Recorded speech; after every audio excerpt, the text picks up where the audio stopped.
朝日地球会議2023対話で開くコロナ後の世界。ここからは国際交流基金特別共催セッション限りある時間と冒険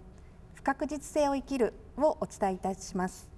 司会進行は私、朝日新聞経済部デスクの高橋真奈が務めます。どうぞよろしくお願いいたします。日本では今人口のほとんどの方がスマートフォンを持ち、誰もがいつでも手軽にあらゆる情報を入手できる便利な時代になっています。自動翻訳や生成 AI といった登場で仕事はさらに効率化し、膨大な情報や知識の中から必要なものを最短距離で手に入れることが重視されています。最近ではコストパフォーマンスではなくタイムパフォーマンス、いわゆるタイパを意識した短時間で消費できるコンテンツや日常生活を効率化するライフハックがあふれています。より早く、より間接に正解にたどり着こうとする、そういった風潮が広まっているように思います。しかしその正解とは私たちが本当に追い求めてきたものなのでしょうか。今日はこのようなテーマを独自の人生観を追求するお二人のオピニオンリーダーとともにじっくりと語り合っていきたいと思います。まずはお一人目をご紹介しましょう。探検家でノンフィクション作家の角畑祐介さんです。よろしくお願いします。よろしくお願いします。角畑です。よろしくお願いします。角畑さんはこれまでチベットの大峡谷の未踏破地域や太陽が昇らない真冬の北極を探検し、その様子やこうした冒険を通じて感じられたことをエッセイや本にまとめられてきました。最近ではグリーンランドの最北部で犬ぞりで狩りをしながら長期間旅をされたりと独創的な活動をされています。7月には新刊裸の大地第2部犬ぞりことはじめを出版されました。今回の旅はどういった旅でしたか？今年の旅はですね、僕が今活動の拠点としているのはグリーンランドの一番北にあるシオロパルクという村なんですけれども、そこに犬を、今十数頭飼っててですね、で、毎年同じなんですけど、1月にですね、シオロパルクに行って、訓練してですね、で3月か4月から5月ぐらいにかけてですね、ちょうど暖かくなってきていい季節に、訓練した犬たちと一緒にずっと北の方、旅してですね、500キロから600キロぐらい先まで行って、で、また村に戻ってくるっていう、僕はその漂泊っていう言葉をよく使うんですけれども、その狩りだとかですね、犬たちとの関係性なんかもそうなんですけれども、なるべくその現場の状況とかに向き合いながら、しっかりとした計画を立てるっていうよりも、その時々の状況に応じて、旅をするっていうようなことを続けてますね。でもう5年ぐらい犬ぞりの旅は、そういう感じでやってますね。はい、ありがとうございます。近年は新型コロナの流行やロシアによるウクライナ侵攻など世界中の人々が先の見えない不安な日々を送りました。経済の低迷が続く日本では急激な物価高が進む一方で賃金は十分に上がっておらず生活への不安も生じています。そんな時代だからこそ不確実性へのリスクを排除するためできるだけ事前に準備して安心安全に暮らしたいという思いが強まるのは自然なことのように思えます。そして今回は安心安全や効率ばかりを追求する時代の現代の潮流に疑問を投げかけるパネリストをもうお一方お迎えいたします。世界的なベストセラーを次々と生み出す作家オリバー・バークマンさんです。オリバー・バークマンさんはジャーナリストとしてイギリスガーディアン紙で人気コラムを長年連載されてきました。著書ネガティブ思考こそ最高のスキルで世界中の注目を集め、効率化の呪縛から逃れる方法を説いた近著限りある時間の使い方はニューヨークタイムズの2021年ベストセラーに選ばれるなど話題作を次々と発表する作家です。それでは改めてご紹介しましょう。限りある時間の使い方など数多くの著書を持つ作家のオリバー・バークマンさんです。よろしくお願いいたします。Thank you very much. It's great to be here. 限りある時間の使い方やネガティブ思考こそ最高のスキルなどの著書は日本でも多くの方々に読まれています。その内容は従来のビジネス本や自己啓発本が伝えるノウハウに疑問を投げかけるような内容です。生産性や効率性は罠であるといった考え方はどういった経緯で生まれてきたんでしょうか、バークマンさん。Sure. Well, first of all, it's really lovely to be able to join this conversation today. It's a big honor for me, so thank you. I think that as a writer, what I'm always trying to do, first and foremost, is just to try to express how things really feel for me and hopefully for other people today, and from that understanding of how things really are, to maybe find a way forward. And I think one of the things that I had always recognized, despite being obsessed myself with time management and books on productivity and systems and techniques for becoming more productive, was that they just didn't work. They worked perhaps in one sense, that they enable me to do more tasks, but they did not bring peace of mind. They did not bring the sense of being in control of life. So that was really where I was beginning in this book. And I think that the conclusion that I come to, and I believe this overlaps quite centrally with Mr. Kakahata's experiences, with the other guests' experiences, is that this attempt to control the time of our lives is fundamentally flawed. I'm not saying that there isn't something useful in becoming more efficient with your email or your morning routine or something like that, but that can never be the path to peace of mind, because that is an attempt to reach outside of our finite situation as human beings, instead of really embracing that situation and sort of living it. So that's where I start from. That's a very abstract way of talking about it, of course, but hopefully we can get into some more of the details. はい、ありがとうございます。角畑さんもバークマンさんの本を読まれたそうですね。はい。角畑さんは太陽の昇らない冬の北極探検、それから犬ぞりでの漂白旅行といった効率や、タイムパフォーマンスといったところとは正反対の冒険をされていらっしゃると思うんですけれども、こういった活動はバークマンさんの考え方と相通ずるところがありそうだなと思うんですけれども、いかがですか？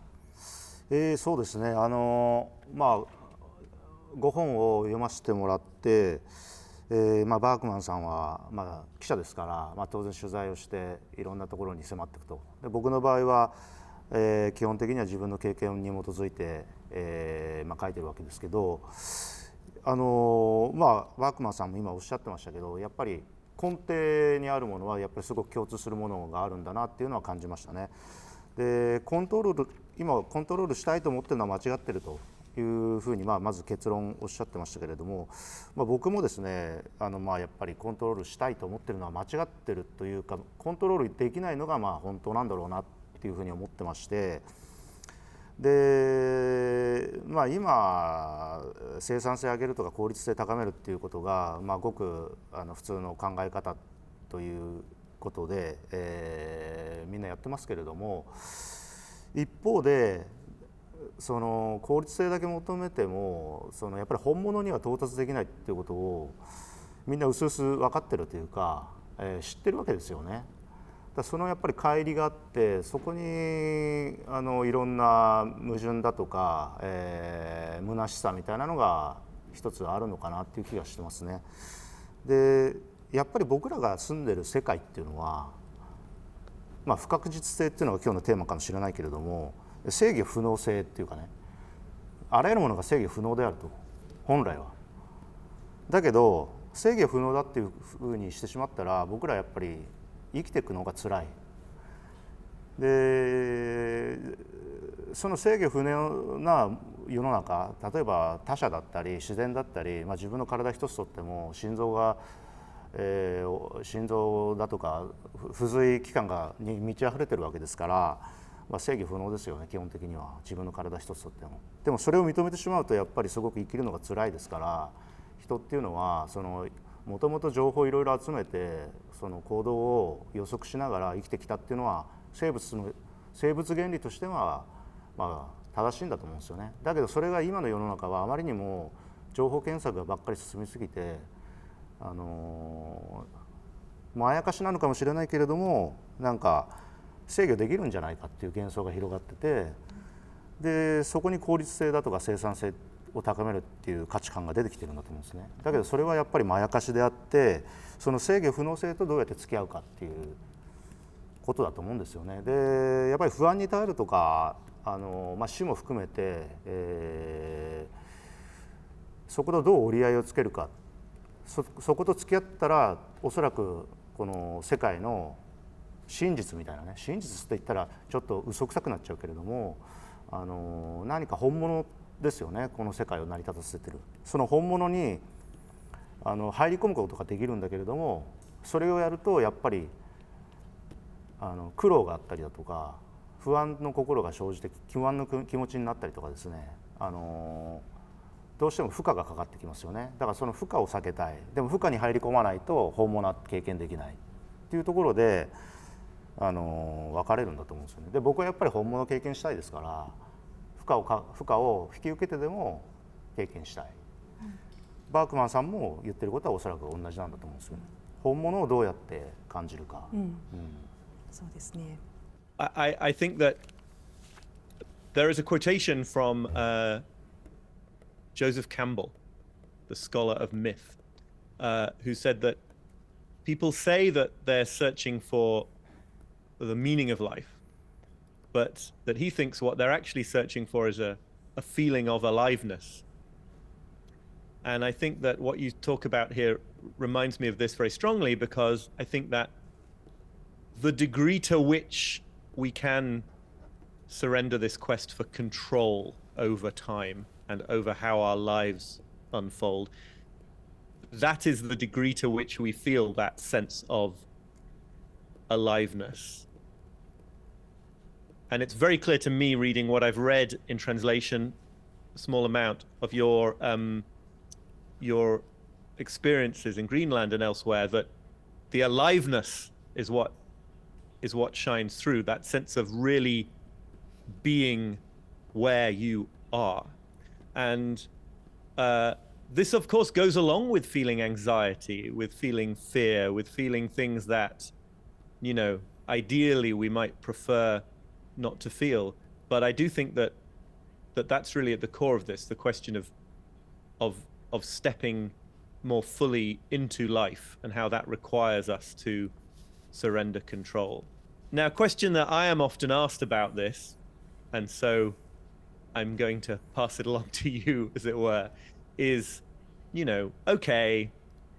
it's all very well for you as a journalist,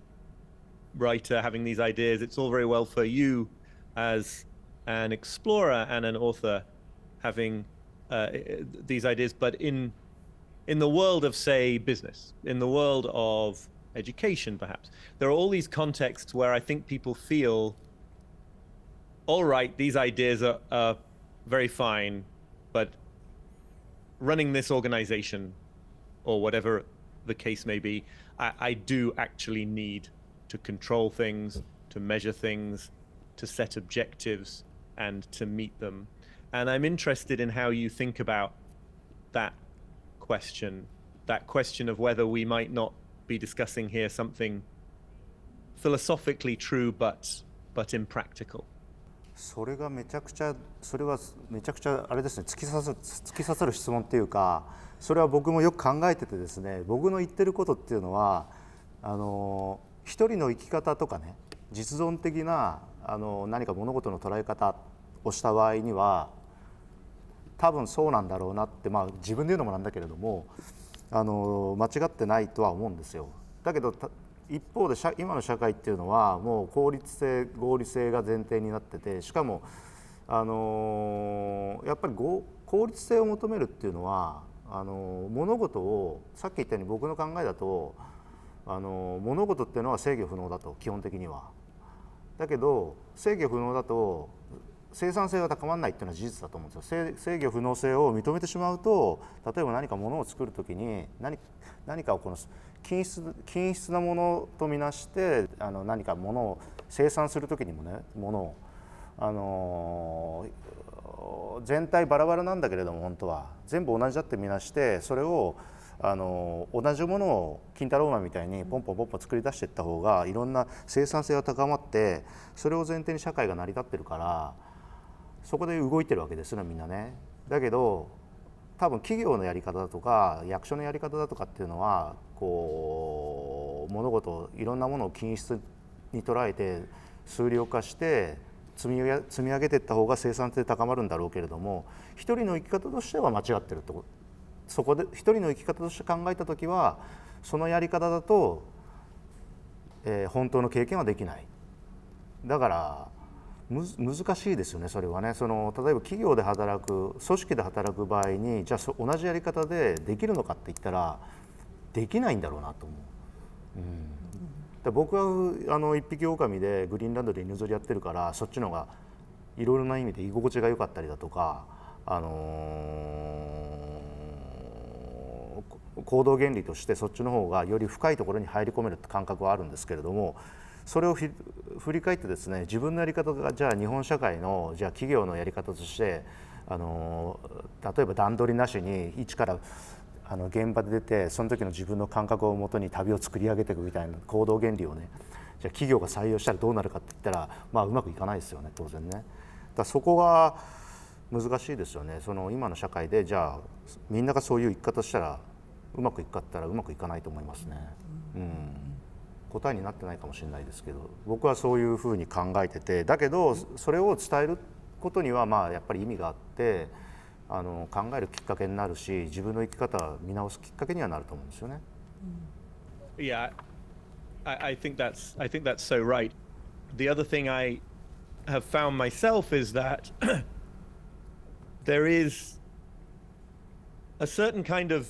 internal psychological freedom to be achieved from understanding this reality about the impossibility of control. There's a certain inner freedom to be achieved even if a person's specific context doesn't necessarily allow them to act on all the consequences of it. So if you find yourself in a world, in a setting where there is a strong effort to try to control everything, it's very important for your sanity to know inside that there is something a little bit deceptive about this. That in some ways this is a sort of a dance in which people engage. It's not necessarily the reality that some others may think that it is. This actually makes it easier to act productively and constructively in that kind of a setting, right? To do your part to meet an organizational goal, for example, without this internal belief that reality can be directed in this way. So I think there's something important about sort of keeping these ideas in mind, no matter exactly how you express them in life. That would be my thought. なんていうんですかね、自分の内的な自由っていうのは僕は昔から疑問なんですけれども、例えば何か組織に属している場合にですね、組織の論理で自分の発言だとか言動することが多いですよね、おそらくね。でそれは内的な自由を確保できた上でそれをみんなやってるのか、それとも組織の論理に自分の内的な部分までが全部一体化してしまってですね、その組織の論理で発言している言動が、もうあたかも自分のものになってしまっているっていうような感覚になるのかですね。それすごく僕昔から疑問で、皆さんどうやってるのかなっていうのが結構関心があるんですよね。僕の場合はその組織にそこまで属したことが一時期新聞記者やってただけで、新聞記者って個人、事業主みたいなところがあるから、ちゃんとこう組織で働いたっていう経験がないんですよね。だからそういうのってすごく興味ありますね。内的な自由ってどこまで確保できるのかなっていうのが。Yeah, I'm not sure I have a sort of particular answer to the question. I think it is the question that matters for really most of us, maybe all of us, because all of us, of course, are part of a world, even if some of us, like yourself, spend large portions of it in a more solitary way. Of course, you belong to a world. Here you are. We are all working together, and I think that there's a very deep question there about any kind of philosophy and how one brings it to reality. I don't necessarily want to change the subject, but I'm really keen while we're talking to turn to this question of anticipation of the future, because that seemed to me to be something that was so central and has been so central to your experiences. And I'm fascinated by the philosophy that I think you encountered among the Inuit people, among whom you've spent time. Obviously very closely connected to the idea of control, but specifically this idea of trying to control the future. I think that is a really important aspect of all of this. そうですね、未来を予期するっていうのは僕もすごくやっぱ一番考えてることで、もともとやっぱり未来を予期しようと、当然僕も思ってたんですよね。だけど、そうですね、一番最初に北極の旅したのは2011年で、その時はカナダに行ったんですけれども、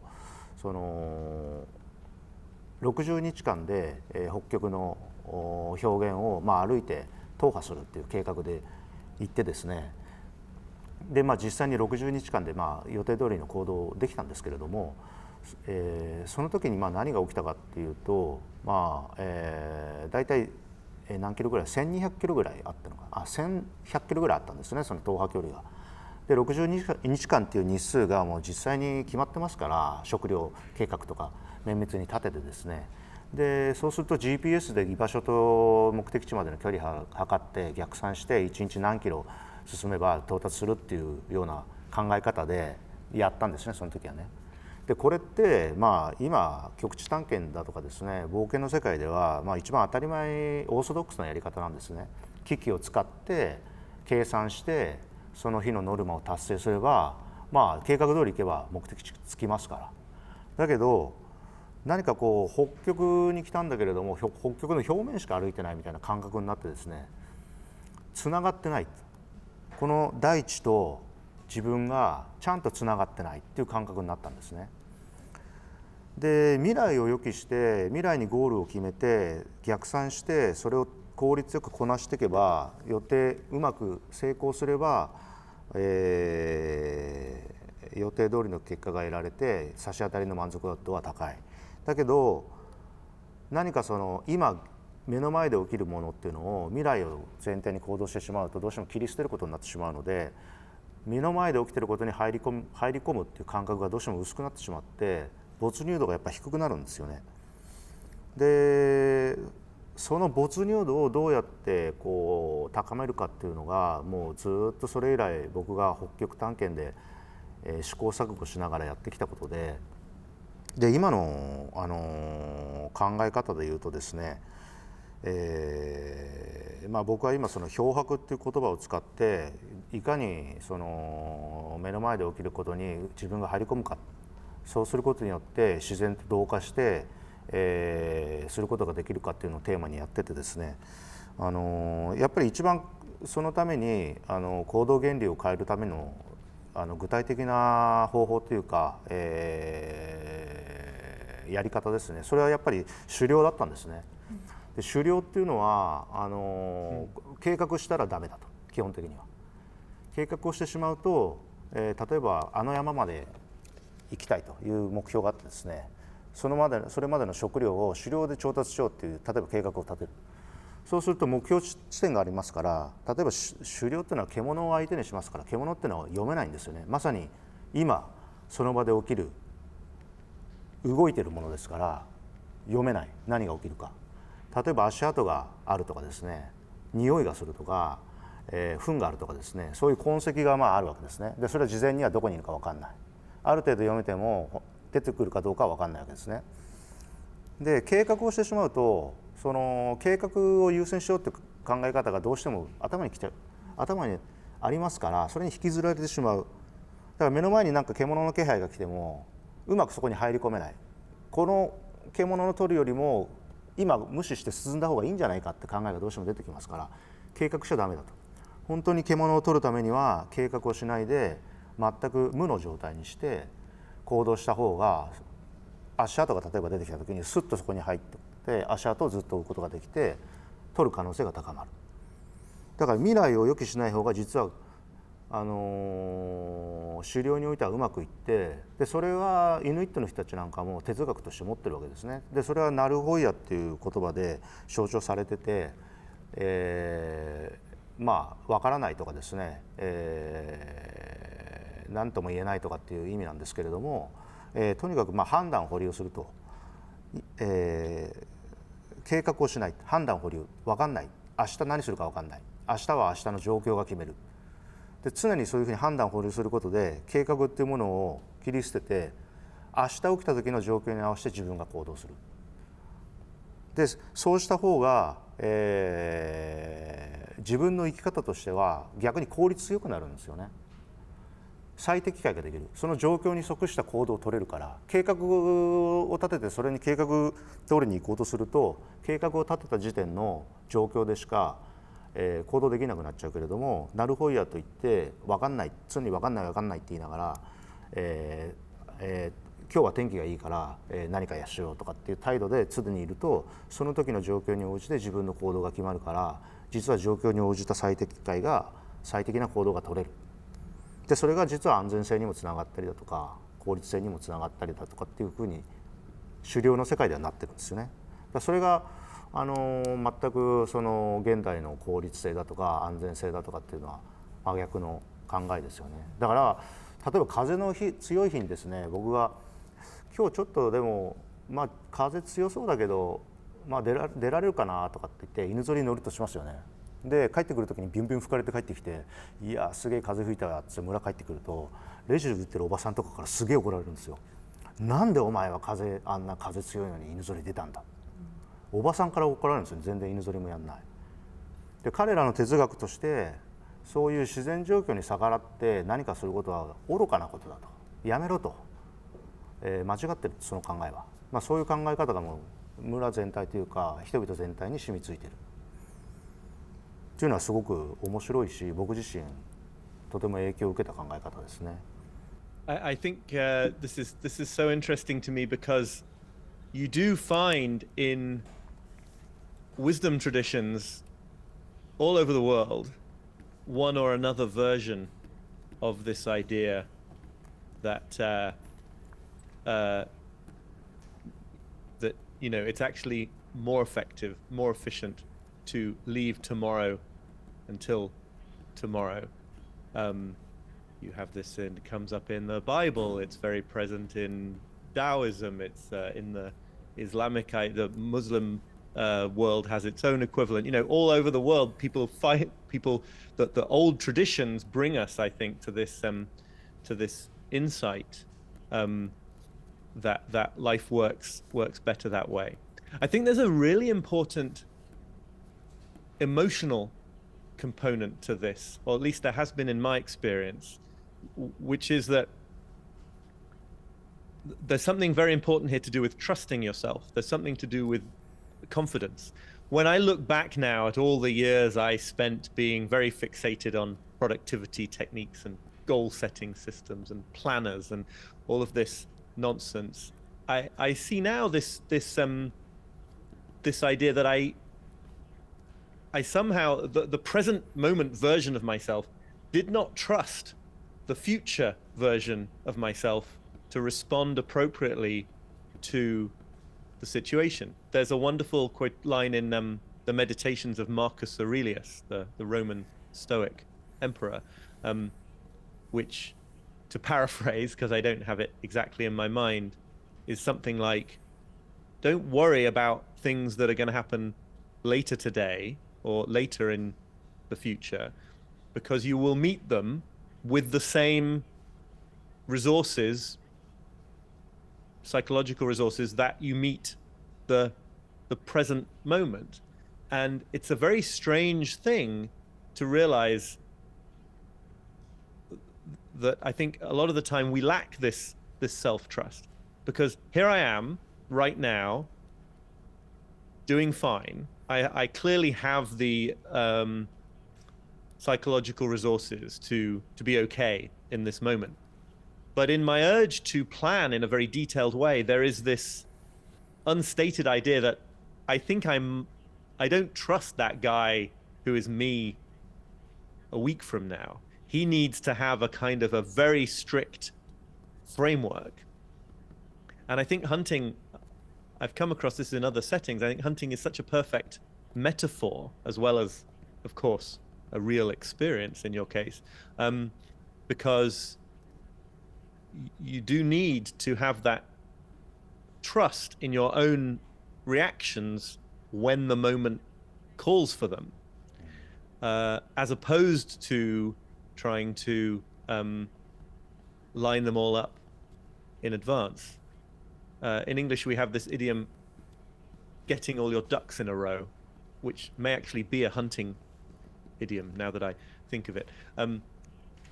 That you just can't do this, right? You can't create set up the conditions in advance and then act upon them. So there may be some cross-cultural differences here, but I certainly think among the people with whom I spend time, there is this great lack of self-trust. People feel that they don't know whether they're going to be to have what it takes at a future point, and therefore they need these very strict plans now. But of course, what happens, many people find, is that if they then do construct these elaborate goals and objectives, a day later, a week later, these feel very lifeless and oppressive, because as you imply in what you said, it's like we are following orders from a previous version of ourselves. There's no room in that system to adapt what you want. There's only it's only open to you to change tactics, perhaps in getting there, but you don't get to sort of change what you want. And we rebel against that. I think nobody likes to live under oppression, even when the oppressor is themselves. And that's what a lot of goal setting gives rise to. I also just want to say that I think there is a way of engaging in planning. There is a healthy way of engaging in planning. And I'd be interested in a moment to know whether you engage in this kind of planning on your expeditions, which is to use plans as a kind of a navigational aid. The American meditation teacher, Joseph Goldstein, says, what we forget is that a plan is just a thought. Okay, it's like it's a present moment thought. And there is no harm in that, right? There's no harm in formulating a sense of how you would like things to unfold in the present, as long as you understand it to be nothing more than that. And as long as you hold it in a psychological sense, you hold it loosely, gently, and are ready to put it aside when circumstances change. Whereas I think a lot of people naturally want to use planning to bring the future under their control from the point of view of the present. And that's where we run into trouble. That is a recipe. I speak from personal experience. That is a recipe for endless frustration and for finding that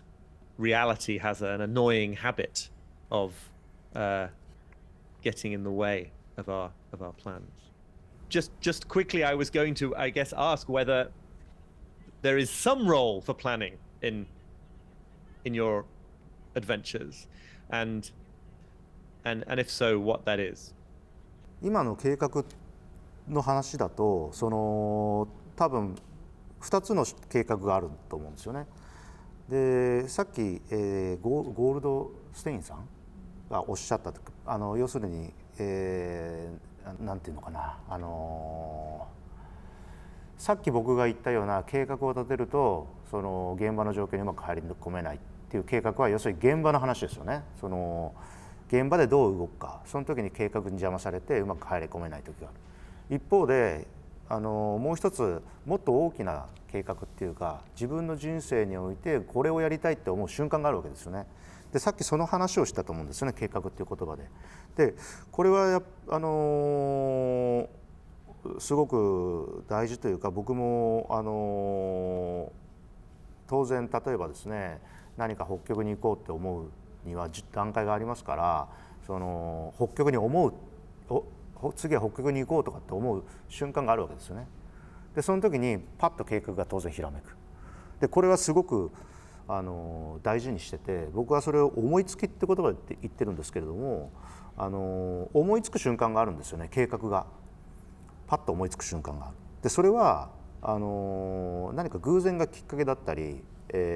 するんですけれどもその思いつきを生じさせるものっていうのはやっぱり今までの自分の経験ですからやってきたことなのでその思いつく瞬間っていうのがまさに自分自身そのものだと思うんですよね。例えば僕は今犬ぞりをやってますけれども犬ぞりをやろうなんていうのは5年前に始めたんですけれども犬ぞりはその前は犬ぞりをやろうなんていうのは全く考えてなかった。すごくお金もかかるし犬ぞりやっちゃいますと犬の、ね、世話だとか、自分自身の人生が犬を飼ってるようでいて犬に飼われてしまうところがあるんで当然もう制御できなくなっちゃうわけですね。逆にもう犬を飼ってしまうと。だからやろうと思ってなかったんですよね。犬を飼うのはやっぱり犬ぞりをやるっていうのはもうかなりハードルが高い。だけど現場でですねアザラシを取ろうと思って取れなかったことがあって犬ぞりを始めてこの場所にもう一回来たら狩りがもっと上手くなってですね、もっと遠くに旅できるかもしれないって、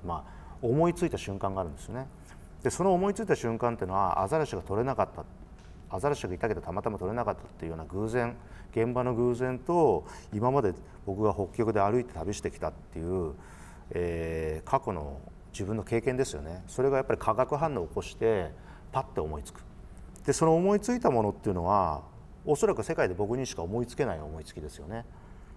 今まで自分の経験と現場のその偶然性両方とも自分固有の瞬間ですからその固有な経験固有な今現在っていうものが化学反応を起こしてパッて何か思いつく。どうなるか分かんないけど犬ぞりやろうって思う瞬間がある。これは人間って何なのかって考えた時に僕はその思いつきを生じさせる場だと思うんですよね人間っていうのは。過去の自分があって現在の偶然性の出会いがあってその過去と偶然の化学反応によってパッて未来が開ける瞬間がある。それが生きるっていうことだと思うんですね。だからどうしてもその未来が見えた時に僕はその思いつきに飲み込まれてしまってもう犬ぞりやってですね、5年間もやってしまってると。でこんなことはなるとはもう思ってなかった。でもみんな同じようなことを経験してるんだと思うんです。たまたま僕の場合は犬ぞりで北極を旅するっていう、変な人生になってますけれどもそれはたまたま僕に起きたことであってあらゆる人が同じ経験をしているはずなんですよね。でもそれは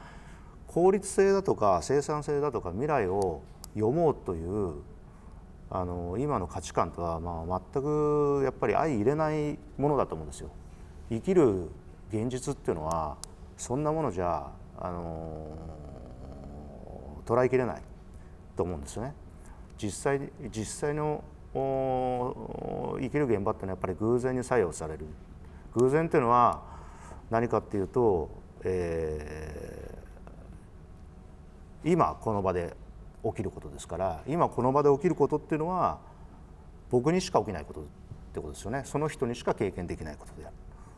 だから偶然性に押し流されていくことによって人の固有性っていうのは高まっていって、でその人自身自分自身になっていくっていうのが人間の人生だと思うんですよね。だからそのさっきおっしゃった計画っていうのは僕の中では今言ったような思いつきですよね。パッと何かこれをやろうと思いつく瞬間がある。それはすごく大事にしてますね。でもう一つの、じゃあ犬ぞりで現場に行った時にじゃあ現場で何を感じるか、どういう行動原理で動くかってなった時になるべく逆に計画しないでその時々の、今現在を大事にする。そうするともしかしたらまた新しい全く予想してなかった未来が起きるかもしれないというようなことで、ずっとやってきてますね。だから今やっぱり犬ぞりを5年間もやってるとまた新しいなんか考え方とか生まれてきてですね、今度はそっち行きたいなとかっていうのもありますし、どんどんやっぱりボトムアップで未来がこうできていくっていうような感覚がすごくありますね。でさっきちょっともう一つ僕から逆に聞きたいんですけれども、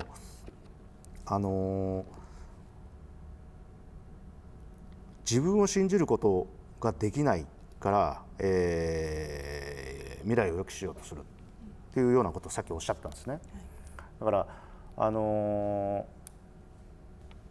未来を良くしようとして未来を決めてですね、それに従って生きていくっていうのは自分自身の自信のなさの表れだと。で確かにそれすごく納得できるところがあってですね、僕も若い頃は、今はさっき言ったように狩りをしてですね、現場の状況に押し流されながら旅をするとかですね、あとですね地図を持たないで旅をするっていうこともやってるんですね、山で。で地図を持たずに山を登るっていうのは完全にもう未来を予期するっていうのをもうほぼ完全に捨て去ることですから、すごく怖いんですよ。でどこに山があるのかもわからないし、どうしたらいいのかもわからないし、どんな難しい谷に出るかもわからない、どんな難しい岸壁が現れるかもわからない、全く予備できないっていう、ことをやっててですね、ここしばらく。でそれは2016年から去年ぐらいまで、4回ぐらい日本の日高山脈っていうところに入り込んでですね、そういう山登りをしたんですね。でそういう全く未来を予期できない行動っていうのは確かに若い頃僕も考えもつかなかったし、おそらく考えついたとしてもやらなかったと思うんですよ。でそういうことができるようになったのってやっぱり30後半とか40過ぎてきてからですよね。でやっぱりいろんな経験をしてって、例えば僕の場合だと山岳活動だとか極地での探検活動だとか、そういう経験がどんどん蓄積されてって、今の自分なら予期しなくても行動できるっていう、自信がやっぱりあるんですよね。で予期しない行動っていうのは難しいわけですよ。難しいし、さっき言ったような不安に耐えなきゃいけない。でその不安に耐えるっていうのにもやっぱある程度体制ができてくるし、今の自分にはそれができるっていうのはある程度自信があるからできてるわけで、若い頃はできなかった。でバークマンさんも若い頃は生産性オタクだっていうようなことを書いてらしてですね、でどっかで変わってきたと思うんですよね、考え方が。でそれはなんか年齢的なものがあったりだとかですね、経験的なものが関係しているのかとかですね、何がそういうふうに変えたのかっていうのがちょっと聞きたいところですね。Thank you. Yeah, I think we're circling around a very interesting topic here, which has something to do with midlife, with entering the hopefully middle phase of a life. I think certainly when I was younger, and I think this is pretty common, but I'll speak from my own experience. One of the ideas that lives in the background of all this obsessive attempt to become more efficient, use time well, in my case, there was this idea that at some point in the future, that is when the moment of truth would be, right? I would finally get my systems and my habits up and running. I would finally get on top of everything. I'd be in a position of easily being able to manage all the demands that were thrown at me, being able to implement all my goals for my life. And at that point, the struggle would end, and the real part of life would begin. This is, I think, a very, very seductive fantasy that influences a lot of people. And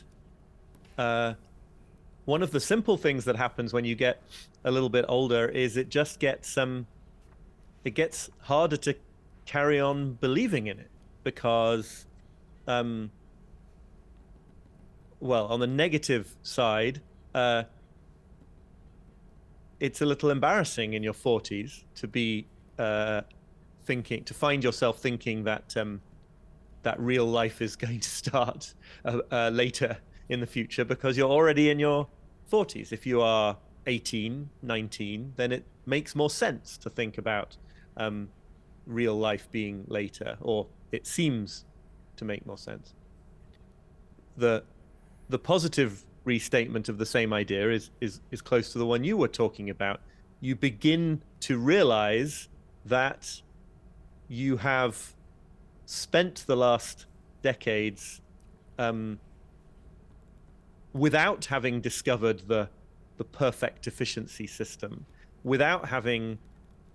found the ideal way to control life, and yet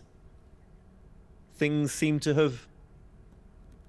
turned out okay. You've achieved things. You've entered into relationships. Your life is working, even though it's not working in the way that you thought you needed it to work. And so what I experience now, very much, I'm still, a work in progress. I have not completely eradicated the feeling of wanting to sort of control time more. But what I do experience now is there is a much greater appreciation for the idea that the meaning of life, the value of life, can only be found in present moments, and that a given hour of my time is not only valuable in terms of whether or not it is taking me to a more important time in the future. It's valuable in and of itself. It feels actually a little impertinent talking to a Japanese audience and to Japanese people about this, because this is an idea that in the UK and the US is stereotypically thought of as something that the Japanese spiritual worldview has especially understood, which is that every single thing that happens is happening for the last time, that that the value of experience actually lies in its transience, in its existing only now and never again, and that there is a kind of tragedy in seeing the present as so secondary to the future in this way, and a great degree of fulfillment and meaning in appreciating that this moment is where meaning must be found. One of the effects that this has had on me, and I think this is a common experience, is that it seems to reduce the importance of the content of that experience in a way. In other words, one can find this sense of meaning and presence in some very mundane situations. One can find that sense of enchantment, that sense of absorption in the moment, in everyday life, not only in supposedly special moments. And I guess that makes me think of a question that I'd be fascinated to ask you, which is what your experiences of the Arctic and elsewhere have done to your experiences of the other parts of your life. I could imagine two likely scenarios, one that enhanced the rest of your life and one that left it feeling very inferior by comparison to these extraordinary moments in these extraordinary landscapes. And of course, we don't want to embrace a life philosophy that says you can only be fulfilled in very unusual moments, right? We would like to embrace a life philosophy, I'm sure, that says it can be right here and now, the experience of fulfillment. Just some thoughts. 非常に厳しい質問ですね、これは僕にとっては。全くおっしゃる通りで、やっぱり日本で暮らしている日常生活っていうのがその極地での生活に比べてですね、やっぱり満たされないものっていうか、なんていうんですかね、ヒリヒリ感みたいなね、生きてる実感みたいなのはやっぱり薄いんですよね。だからその本当はね、極地でやってるような旅みたいなのをずっと経験できるのが僕にとってはいいわけですね。でも一方で家族との時間っていうのもあって、それはそれですごく満たされてる豊かさみたいなのがあるわけですよね。だからまあ僕もやっぱり現代社会に住む一人の人間ですから、そこでの折り合いをなんとかつけなくちゃいけなくてですね、その社会との折り合いはやっぱり当然お金も稼がなくちゃいけない、仕事しなくちゃいけない、仕事っていうのは僕の場合は執筆なんで執筆する時間が必要ですから、日本に帰ってきて、執筆に時間を割くわけですよね。でそれもそのグリーンランドで活動したいっていうのがやっぱりすごく大きくてですね、お金かかりますから、仕事の原動力が、グリーンランドのその活動がかなり大部分占めたりもするんですけれども、そこはやっぱりちょっと分かれてですね、グリーンランドですごく一番この僕にとっては生きることっていうか、生きる経験ですよね、生の経験みたいなのがすごくやっぱり高揚する時間ですよね、それが一番ね。でそれに比べたらやっぱり日本でのこう暮らしっていうのはそこまでのギリギリの、時間ではないっていうのは確かですね。でも昔に比べたらだいぶその辺はなんていうのかな、日本での日常生活っていうのもそれなりに楽しめるようになってきたのは確かですね。で昔の若い頃っていうのは本当に日々の暮らしが全くつまらなくてですね、もう生きてる実感がないんですよね。でそのためにやっぱり山行ったりですね、当時は若い頃は極地には行ってなかったんですけど、ヒマラヤの峡谷地帯行ったりとかですね、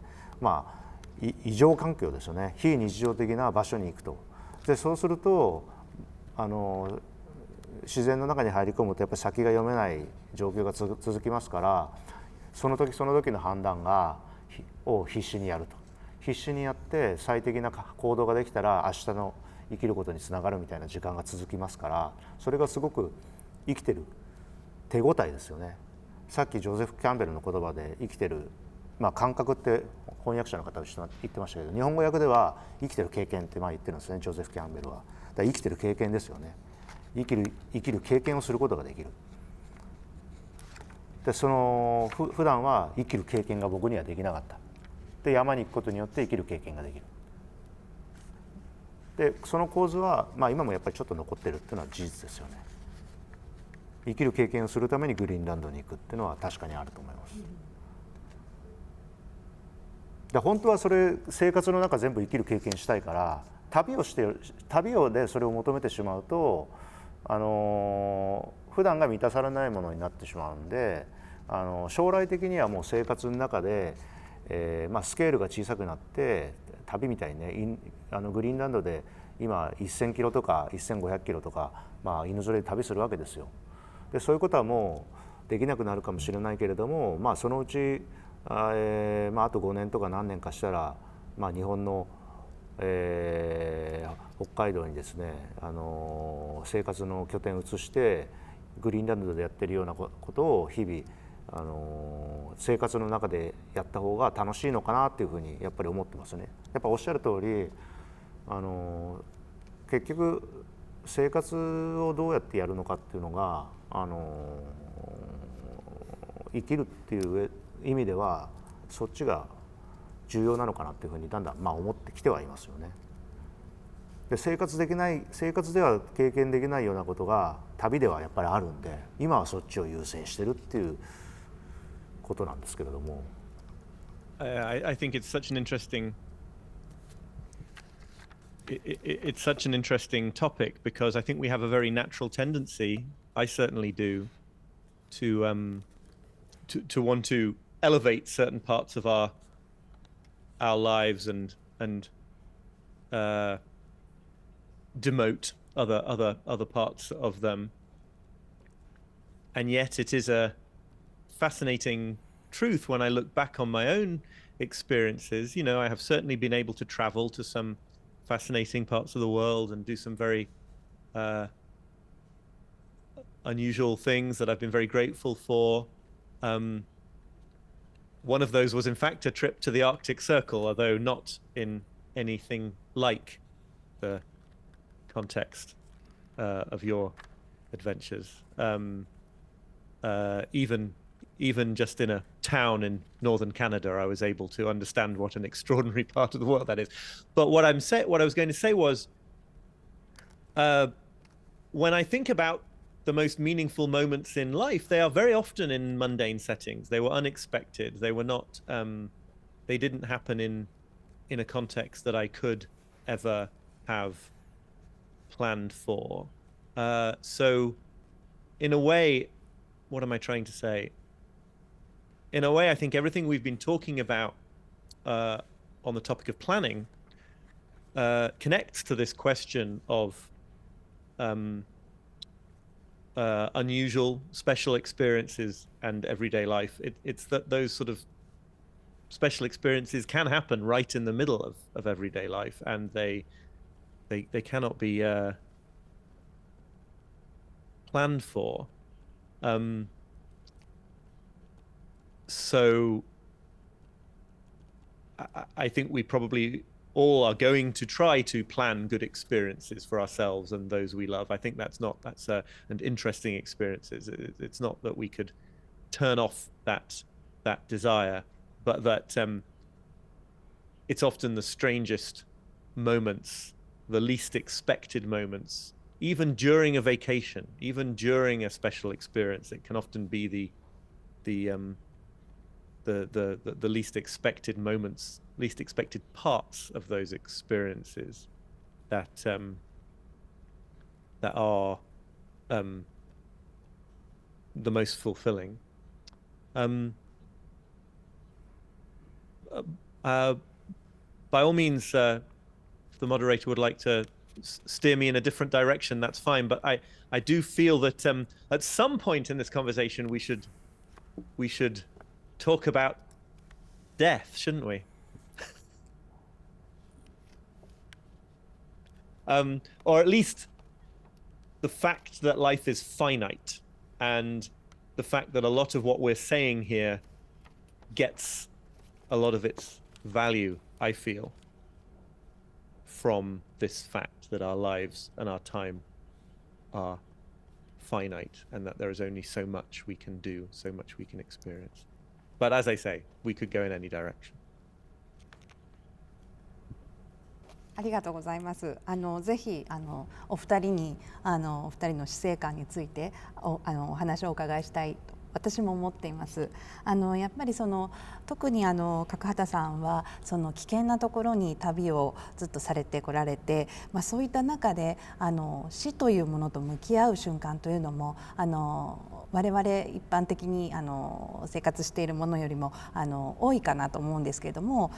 そういった経験をなされている中でどのようにこの死について考える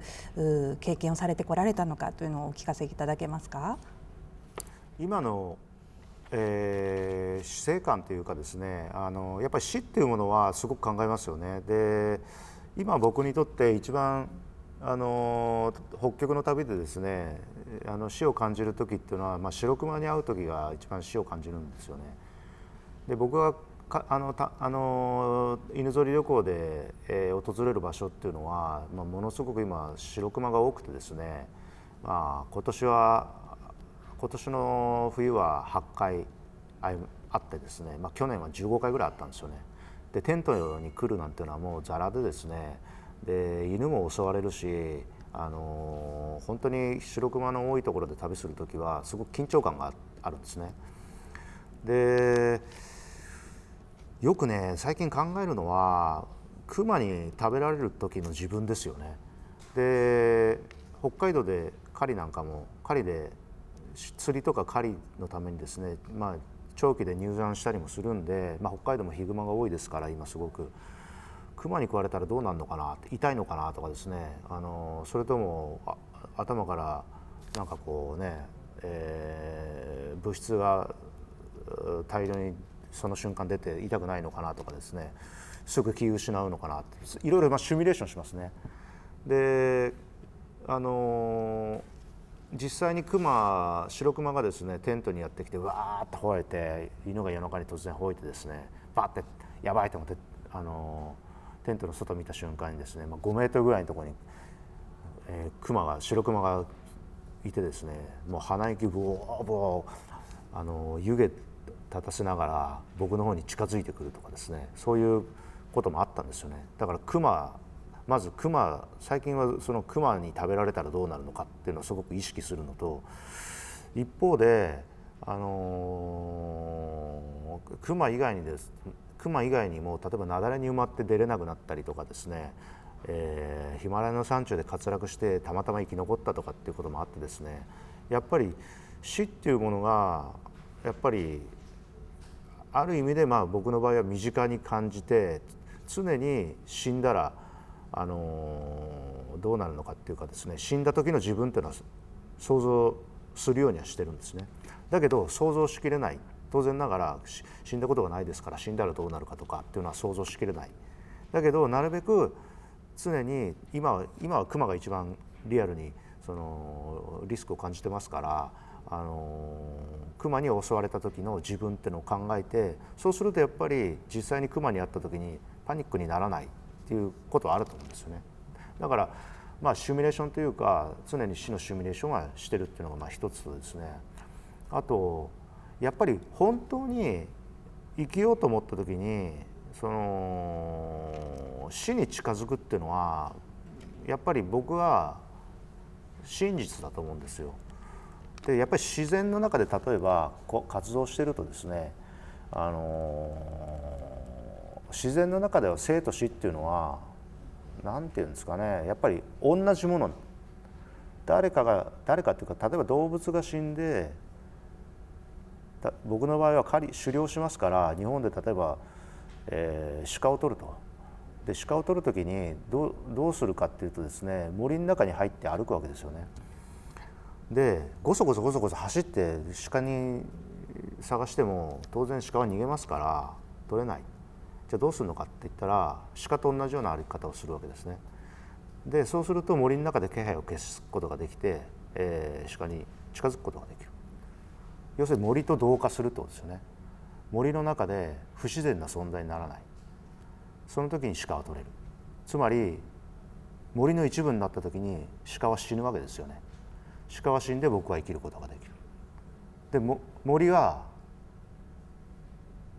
からのある意味祝福なわけですよね。鹿が死ぬっていうのは僕にとって森からの祝福である。だけど鹿は死ぬんですよね。でそれはすごくなんていうのかな、矛盾してるっていうか、僕らの考え方からすると森は鹿の死を喜んでるっていうことですよ。でそれって僕おかしなっていうかね、ちょっと矛盾してるなって感じるんだけれども、それは死をネガティブなものとして捉えてるからおかしなものとして感じるのであって、森の論理で言うと死はネガティブなものじゃなくて肯定的なものっていうか、森は鹿の死を望んでるけれどもそれと同じぐらい僕の生を望んでる。で同時にそれは僕の死であるかもしれない、死を望んでるってことでもあると思うんですよね。だから死に近づく、誰かが死ぬ、僕が生きるってことは誰かが死ぬってことですから、食べるってことですから、食べるってことは誰か他の動物を殺すってことですから、僕が生きるってことは他の動物が死ぬ。森の中ではそれが目に見える形で今目の前でそういうことが行われないと僕は生きることができないっていうことだと思うんですね。だから生と死っていうのはやっぱり自然の中では同じことで、死に近づくことによって生が経験できる。でだから熊に襲われた時も自分が生きようとして遠いところに旅する時にやっぱり熊っていうものは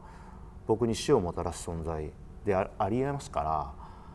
来るんですよね。ですごく怖いなと思ったり危険だなと思ったりしますけれども、それは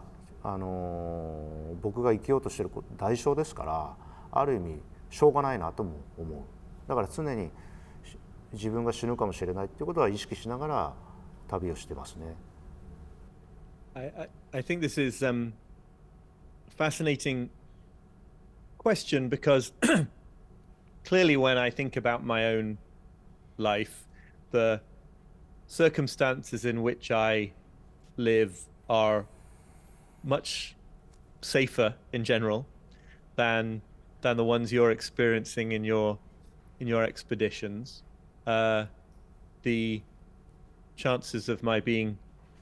eaten by a bear here in the northern English countryside, I can confidently say, are very small. We're surrounded here by sheep. They seem more docile as animals. But it remains the case, doesn't it, for all of us that death could in principle come at any moment, in principle, that anything could happen in any moment, and that we are unable to guarantee that isn't true. We're unable to rule it out. And I think this is a very important component of anxiety, especially, which is certainly something that I've experienced a lot of in my life. There is this, it goes back to our earlier conversations about control. There is this desire to try to render the future secure and safe, and then anxiety and worry are the experience of repeatedly failing to reassure ourselves that the future is secure and safe. And the reason we can't guarantee that is because it's in the future. And I may exist here in a very comfortable environment where, you know, attacks by aggressive predators are not likely, but you know, people get terminal illnesses, people have heart attacks, people have, you know, all sorts of things can happen at any moment, both to ourselves and to those that we love. Perhaps that's an even worse aspect of the insecurity of the future. And I think that a problem that we suffer from in the developed world is that actually the closer that you get to the illusion of security and comfort, the the more terrifying it is that in fact you cannot achieve that security about life, one's own life continuing forwards into the future. So that in the situations that you describe with polar bears, and in one or two situations that I guess where I feel like I have been a bit closer to serious physical danger than I usually am, there's a kind of honesty about that. It is a heightened situation. It is unusual. But in another sense, it's just a very vivid, specific case of a general truth about the total lack of security in the future. And this is just not a pleasant thing. I mean, it's not something that I feel that I have fully reconciled myself to at all. The fact that anything could happen at any moment, including the very worst, and that one day death is inevitable, right? So not only is there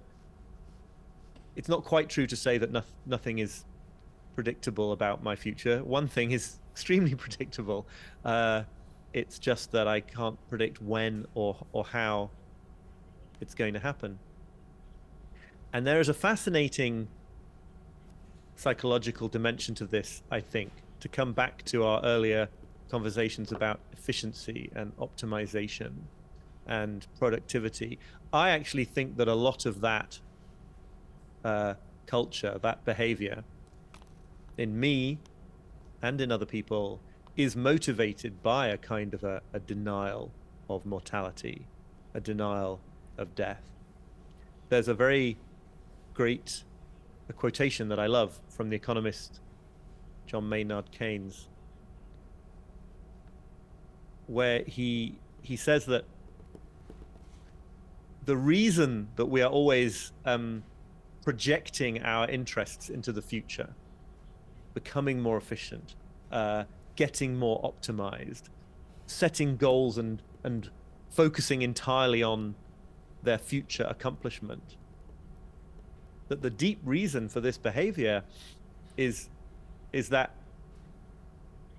then if we're projecting our interests in life forwards, ever forwards into the future, it makes us feel immortal. It makes us feel like our lives are going to go on forever into the future. So when we live in this entirely future-focused mindset, it's very unfulfilling in many ways. But it has this one very important psychological compensation, which is that it feels like we don't need to confront the transience and the finite nature of life if we're always planning, always making plans, always pursuing goals. So one of the things you have to confront if you're going to drop that form of living and enter more fully into your real present life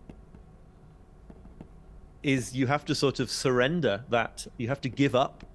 that idea of the infinitely extending future for yourself. You have to be willing to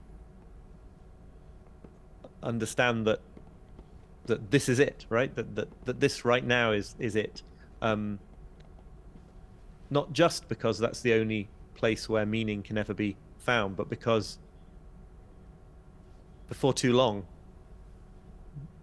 the opportunity to find meaning will have run out. So I find all this subject matter fascinating. I do not feel at all that I have come to the end of my struggles with it, but I do think I have a sense of a direction now in terms of this topic. growth, psychological growth, can only be a matter of getting closer and closer to a full acceptance of this kind of reality, I think. はい、ありがとうございます。バークマンさん、まだまだなかなか語り尽くせないところなのですが、そろそろお時間となってしまいました。本日のセッション振り返られてほんの一言、ごめんなさい時間がないので一言ずつちょっと感想を伺えればと思うんですが、カカルさんお一言。非常に有意義な話で楽しかったです。特に最後の死をやっぱり受け入れるっていうところが本質だと思いますね。不確実性を避けたいっていうのはやっぱり死を避けたいっていうことと同じですから、でも死は絶対に訪れるわけで、それをどうやって受け止めるかっていうのが根底にあるっていうのは全く同感ですね。ありがとうございます。バークマンさんも一言いかがだったでしょうか、このセッションを振り返られて。Likewise, incredibly enjoyable and meaningful. Something that I find very powerful is to realize that we have so many commonalities. You know, the things you've done in your life are very different than mine. And both of you are from a culture that is different than mine, speak a language that is different than mine, and yet we have this kind of fundamental unifying factors. I think that really one of the most important things we can do when it comes to these kinds of issues is just sort of share that experience of how it is, not necessarily solve it, because it can't be solved, but there is an enormous amount of meaning, for me anyway, in just that sort of sharing of the realization that this is how it is to be a human. Yeah. セッションをご覧の皆様はいかがだったでしょうか。未来を予測することが必ずしも最善につながるということではない、不確実性を受け入れていくこと、それが見えてくる風景があるということにいろんな気づきをですね与えてもらえたんじゃないかなと思います。バークマンさん、角畑さん、今日は本当にどうもありがとうございました。どうもありがとうございました。 Thank you very much. とても充実したセッションでしたね。バークマンさんとは今日は初顔合わせでしたけれども、どんな発見や気づきがありましたか。そうですね、考え方は非常に共通しているところがあって、僕が感じているようなことが、彼も感じたっていうのを確認できてですね、で本が非常に売れてるということですから、やっぱりそれは全世界的に共通して何かこう今のその社会風潮とかに、不満というかですね、そういうものを感じている人が多いのかなというのは感じましたね。はい、ありがとうございます。私も今日とても面白くお二人の議論をお聞きしていました。計画にしがみつきすぎるのは良くないけれども、計画を優しく抱え込むことが大事なんだっていうふうに、バークマンさんがおっしゃっていたのを聞いて、はい、少し私は安心したと言いますか、はい、そういった考え方であってもいいんだなと思って聞いておりました。改めて今日は角畑さん、どうもありがとうございました。どうもありがとうございました。そして最後までご視聴いただいた皆様、本当にどうもありがとうございました。